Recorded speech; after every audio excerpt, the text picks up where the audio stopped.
Prairie? Hi. Are you still sad about your favorite book? Yes, Tilly. And please, no more surprise parties. And no more marching bands. I mean, I know you're trying to help, but right now, I would like to just stand here quietly. I understand, Prairie. No more surprise parties and no more marching bands. Thank you.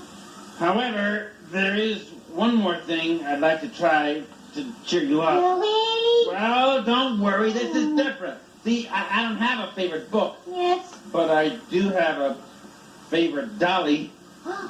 Freddie here. Oh. And if he fell in a puddle and got hit by a bus, well, I'd feel pretty sad too. Oh, yes, who wouldn't? But Prairie Dawn, if it'll make you feel better, I would like for you to have Freddie. Oh, you want me to have Freddie? Yes. Oh, your favorite doll? Oh, Kelly, that is very kind of you.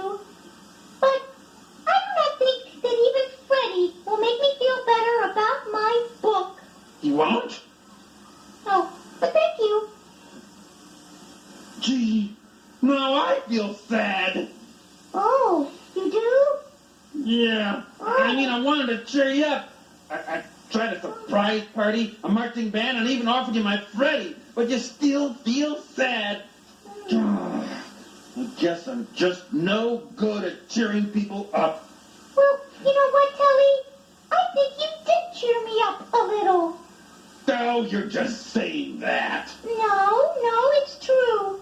Just knowing that you care so much about how I feel, well, that makes me feel better. Really? Yes, you are a good friend, Kelly. I am? Yeah. Hey, watch this. Surprise! A surprise, Bertie! I love surprises! Sesame Street has been brought to you today by the letters M and Q and by the number 20. Sesame Street is a production of the Children's Television Workshop. So long.